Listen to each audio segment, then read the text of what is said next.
Welcome to bird media. నేను మీ పవన్ కృష్ణమూర్తి. జగన్మోహన్ రెడ్డి గారు మాజీ ముఖ్యమంత్రి, ప్రస్తుత పులివెందుల ఎమ్మెల్యే. ఆయన ఒక చాలా సీరియస్ స్టేట్మెంట్ ఇచ్చారు. ఏకగ్రీవాన్ని సీరియస్గా తీసుకుంటాను, ఊరుకునేది లేదు. ఎందుకంటే త్వరలోనే స్థానిక సంస్థల ఎన్నికలు వస్తున్నాయి. ఆ ఎన్నికలకు సంబంధించి ప్రతి ఒక్కళ్ళు ఏర్పాట్లు చేసుకుంటున్నారు. స్థానిక సంస్థల ఎన్నికల్లో ఏకగ్రీవాలు జరగడానికి వీల్లేదు అంటూ ఆయన పిలుపునిచ్చారు. చంద్రబాబు కుట్రలను ఎదుర్కోవాల్సిందే, ఏకగ్రీవాలు జరగనివ్వకూడదు, ప్రతి స్థానంలోనూ వైఎస్ఆర్ కాంగ్రెస్ పార్టీ జెండా ఎగిరి తీరాల్సిందే, చంద్రబాబు వైఫల్యాల మీద చర్చ జరిగేలా చూడాల్సిందే. ఇక్కడ ఇంకోటి మాట్లాడుతూ, చంద్రబాబు ఎలాంటి కుట్రలు చేస్తాడో మనందరికీ తెలిసిందే. స్థానిక సంస్థల ఉప ఎన్నికల్లో చంద్రబాబు అధికారాన్ని దుర్వినియోగాన్ని మనం చూసాం. పోలీసులను అడ్డం పెట్టుకుని దౌర్జన్యాలు చూసాం. బరితెగించి ప్రజాస్వామ్యాన్ని ఖూనీ కూడా చేశారు. స్థానిక సంస్థల ఎన్నికలు ప్రతిష్టాత్మకంగా తీసుకోవాలి. ఎన్నికల్లో పోటీ చేసే మన కార్యకర్తకి ఖచ్చితంగా తోడుగా మనం ఉండాలి. విజయమైన పరాజయమైన తన ఎమ్మెల్యే క్యాండిడేట్ తనకే అండగా ఉన్నాడు అని ప్రతి కార్యకర్తకు కలగాలి. చంద్రబాబు కుట్రలను ఎదుర్కొంటూ అండగా నిలబడ్డాన్ని కార్యకర్త కనిపించాలి. స్థానిక సంస్థల ఎన్నికల్లో కార్యకర్తలకు తోడుగా ఉంటే వాళ్లే మీకు జనరల్ ఎన్నికల్లో బలంగా నిలబడతారు. స్థానిక సంస్థల ఎన్నికల్లో ప్రతి స్థానంలో పార్టీ జెండా ఎగరాలి. ఎక్కడైనా ఏకగ్రీవం జరిగితే దాన్ని సీరియస్గా తీసుకుంటాను. అలా జరిగితే దాన్ని నియోజకవర్గ ఇన్ఛార్జ్ ఫెయిల్యూర్గానే భావిస్తాను. ప్రజల్లో నిరంతరం ఎవరున్నారు, పార్టీ కార్యక్రమాల్లో ఎవరు పాల్గొంటున్నారు చురుగ్గా ఇప్పటికే మీ అందరికీ అవగాహన వచ్చి ఉంటుంది. అలాంటి వారిని గుర్తించి పోటీకి సన్నద్ధం చెయ్యండి. స్థానిక సంస్థల ఎన్నికలు మాత్రం ఖచ్చితంగా మనం ప్రెస్టీజ్గా తీసుకునే జరిపించాల్సిందే. ఇది ప్రతి ఒక్క క్యాండిడేట్కు చాలా ఖచ్చితంగా చెప్తా ఉన్నా.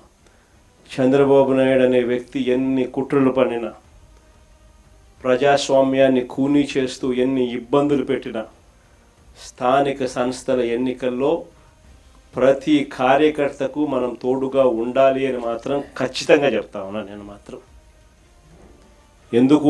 ఎందుకు అనంటే ఈ స్థానిక సంస్థల్లో పోటీ అనేది క్యాండిడేట్ నిలబడిన తర్వాత అది విజయమైనా పరాజయమైనా కూడా ఆ ప్రతి క్యాండిడేట్కు అనిపించాలి, ఎమ్మెల్యే క్యాండిడేట్ నాకు తోడుగా ఉన్నాడు అని. ఆ పరాజయమైనా కూడా ఆ ప్రతి ఎమ్మెల్యే క్యాండిడేట్ నాకు అండగా నిలబడ్డాడు.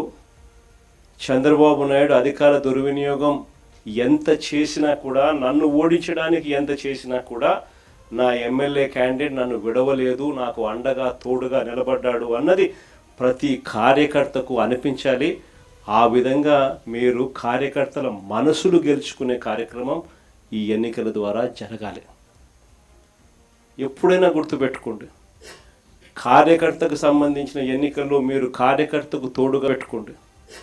కార్యకర్తకు సంబంధించిన ఎన్నికల్లో మీరు కార్యకర్తకు తోడుగా ఉంటే రేపొద్దున మీ ఎన్నికల్లో అదే కార్యకర్తలు మీకు తోడుగా ఉంటారు అన్నది మాత్రం ఎవరు మర్చిపోవద్దు. అలాగే ఇక సరే మిగతా కూడా చెప్పుకుంటూ వచ్చారు అనుకోండి, అది వేరే విషయం. ఏకగ్రీవం అయితే అసలు ఒప్పుకోరుట. ఎందుకు ఒప్పుకోరు అంటే 2019-24 మధ్యలో స్థానిక సంస్థల ఎన్నికలు అప్పుడు నిర్వహించినప్పుడు ఏకగ్రీవాలుగా, అది పంచాయతీలు అవనివ్వండి ఇంకోటి అవనివ్వండి, ఏకగ్రీవంగా ఎన్నుకుంటే ముందుగా పంచాయతీల్లోనే ఇది ఇచ్చినట్టున్నారు. టౌన్ పంచాయతీ, రూరల్ పంచాయతీ ఇలాగ పెట్టుకొని రూరల్లో అయితే ఇన్ని లక్షలు, అర్బన్లో అయితే ఇన్ని లక్షలు, సిటీలో అయితే ఇన్ని లక్షలు, ఈ రకంగా పెట్టుకుంటూ వచ్చారు కదా. అప్పుడు అవన్నీ ఏకగ్రీవాలు, ఇంకే ఉంది పంచాయతీలు మొత్తం అంతా కూడా మేము కొట్టేశాము అని చెప్పని అన్నారు. ఆ తర్వాత స్థానిక సంస్థలకు సంబంధించి మిగతా జెడ్పీటీసీ కావచ్చు, ఎంపీటీసీ కావచ్చు, మున్సిపల్ కార్పొరేషన్స్ కావచ్చు, ఏ విధంగా పంపకాలు జరిగాయి అనేటువంటిది అందరికీ తెలిసిందే.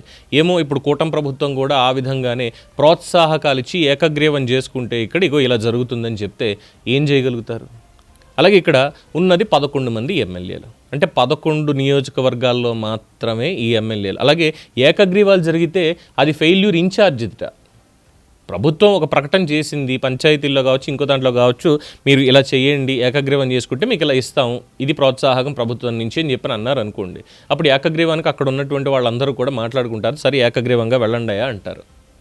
అప్పుడు ఇన్ఛార్జ్ ఫెయిల్యూర్ ఎలా అవుతుంది అంటే ముందుగానే కాడి దించేశారు జగన్మోహన్ రెడ్డి గారు అనేది ఇక్కడ స్పష్టంగా అర్థమవుతుంది. మీరు ఏం చేసినా తప్పు నాది కాదు, తప్పంతా మీదే. నేను రోడ్డు మీద తిరిగినా తిరగకపోయినా మీరు మాత్రం రోడ్డు ఎమ్మట ఎండలమ్మట పడి తిరగాల్సిందే, కార్యకర్త అనేటువంటి అండగా ఉండాల్సిందే. మరి వీరెక్కడ ఉంటారు అని చెప్పి చాలామంది గుసలాడుతున్నారు.